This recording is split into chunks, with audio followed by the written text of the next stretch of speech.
Hello YouTubers, today marks the 10th year anniversary that Heath Ledger sadly passed away, but his work has not been forgotten, and on this special episode of Hidden Gems, I wanted to go over the 2009 film, The Imaginarium of Doctor Parnassus.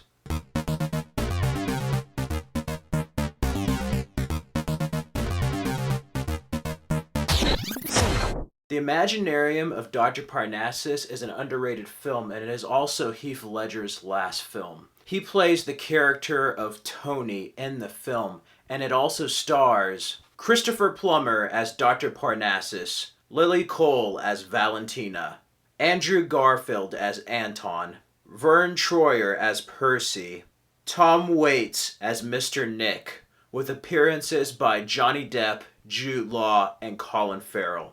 It is written and directed by Terry Gilliam. And yeah, this is probably one of Terry Gilliam's best films since The Adventures of Baron Munchausen. I also like 12 Monkeys, but definitely Imaginarium shares more similarities to Baron Munchausen and Brazil. It is a very imaginative film, and just like Baron Munchausen, it's the first film that Terry Gilliam storyboarded since that film. And it is a wonderful film, truly original.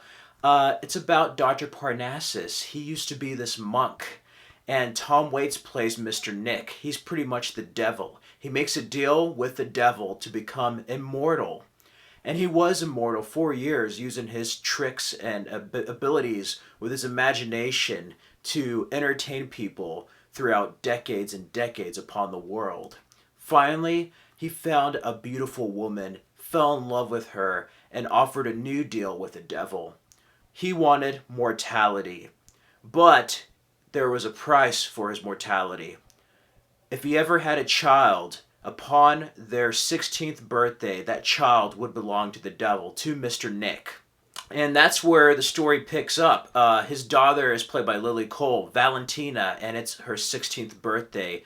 He hasn't influenced souls to his show. His show is doing horribly, and they kind of had this wager going on to see who would be influenced by power and imagination and use that for good, or who would be tempted by desire and fear and go to Mr. Nick's side. So they've been having this battle for several centuries at this point. Valentina does not know about Dr. Parnassus, and they're about 3 souls away from her basically belonging to him. If he doesn't have that many souls on her 16th birthday, she belongs to him. And the whole struggle and conflict of that is presented with them trying to create buzz for their shows and get people to see their show. It's like a traveling road show. You have Andrew Garfield, a very early role of his. He plays Anton. He's a friend of Valentina, but he's also very much in love with her. He creates a lot of problems through jealousy and other things like that in the film. You have Percy, Vern Troyer. Yes, Mini-Me from Austin Powers does such a fantastic job in this. It's nice seeing him play a regular character.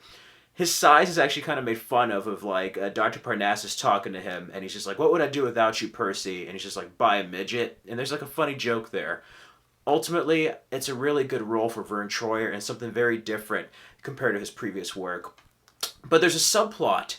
Upon them being down and out in the shows, they find this hanged man on this bridge named Tony, who Heath Ledger plays.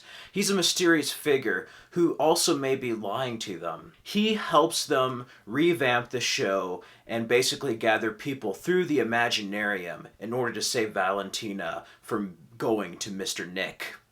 And there's many conflicts that arise in this film. I won't go too much into spoilers because I think you'd really enjoy this film. The less you know about it, the better. But it's cool.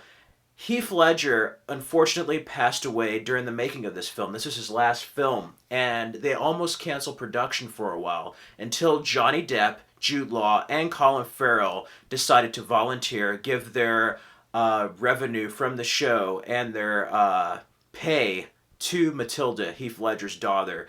And they reworked the script into where Tony goes through the mirror and he's 3 different people. One time he's Johnny Depp, and the transition is so seamless that I forget that they hired actors to finish the film. It feels like it was actually originally intended to be that way. Of course it wasn't, but you also have Jude Law and Colin Farrell. And it's nice seeing how they reworked it. It's probably one of the best rewrites after losing an actor and finishing a film. It definitely is very cohesive. At the end, it does get a bit crazy in the third act, but I do like it. I also like how this is a character who may be lying to Dr. Parnassus, Anton, and Valentina. Tony, there may be more to Tony than meets the eye. And Heath Ledger conveys that very well, but through the different actors, they do such a great job, especially Johnny Depp and Colin Farrell, of really looking like Heath Ledger and acting like him, especially Johnny Depp. He's probably the closest to feel like Heath Ledger. There's this part in the movie where he says, "Don't shoot the messenger," and that was supposedly the last line Heath Ledger said, according to Terry Gilliam. Johnny Depp recommended that ad-lib, and it was so strange that it was destined to be this role. There's somehow Heath Ledger channeling himself through these actors. They were channeling Heath Ledger, and it was so great. But I like it. I like all the performances, and I like the story. Tom Waits, of course, Heath Ledger was inspired by Tom Waits in the voice of the Joker, but it's really cool seeing him play Mr. Nick and bounce off of Christopher Plummer. Christopher Plummer is a masterclass actor, and it's really nice seeing him in this type of role. He really is reaping what he sows. He put himself in this position and wants to get himself out of it. The past is catching up to him. And I really like this movie. It's a very different type of movie. The cinematographer also did cinematography for another Heath Ledger film called The Order. There's a lot of high angles, low angles. It just all around has that realistic vibe, yet something about it feels very fantasy and kind of surreal. I really like this movie a lot. Heath Ledger just had that all-around natural charisma for the character of Tony. And even though he may be hiding something from them, you can't feel but relate to him and want to root for him helping the Imaginarium out.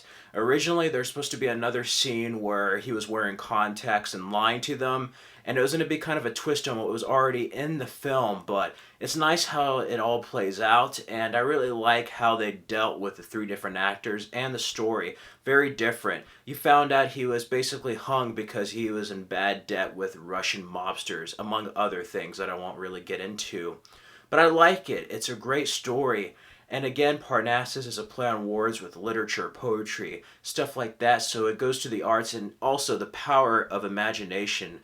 A very imaginative film, to say the least. And this is among one of Terry Gilliam's best works. But I have it here on Hidden Gems because even though I feel like people know about it, people think that The Dark Knight was Heath Ledger's last film. And no, it was Imaginarium of Dr. Parnassus. Tony was his last role. After Dark Knight. He passed away when he was making this. And this is a very underrated movie, especially a Heath Ledger movie. If you want to see his last performance, and it's also a highly, highly underrated Terry Gilliam film. I liked his previous works, and I liked Heath Ledger in The Brothers Grimm. He worked with Heath Ledger in Brothers Grimm and reunited with Terry Gilliam in this, and they are just so perfect together. I really, really like this film. If I had to give Imaginarium of Dr. Parnassus a score, I would give it a 4 out of 5 and an A-. It's almost a perfect film, but I really, really like it. It's very original, and I can say that there's not much like it, really. And for me, it still is a hidden gem. This came out in 2009. I actually got to see it in a limited run in theaters, and I purchased the Blu-ray, and it is a fantastic film. I just recently watched it for the first time in I don't know how many years, 4 or 5 years, and I'm glad I did. It is a very good movie, and if you're into something that's original, just totally unique, on its own, you're a Terry Gilliam fan, you're a Heath Ledger fan, definitely check out the Imaginarium of Dr. Parnassus. And I really do commend the different actors. Jude Law's kind of out there, but it's nice seeing how each actor brings their own interpretation of Heath Ledger and the performance in this movie. 4 out of 5 and an A-. If you haven't seen the Imaginarium of Dr. Parnassus, go see it. If you have seen this film, let me know in the comments below, what did you think of it, and what is your favorite Heath Ledger film? If you like this video, click the like button, comment, and subscribe for more videos.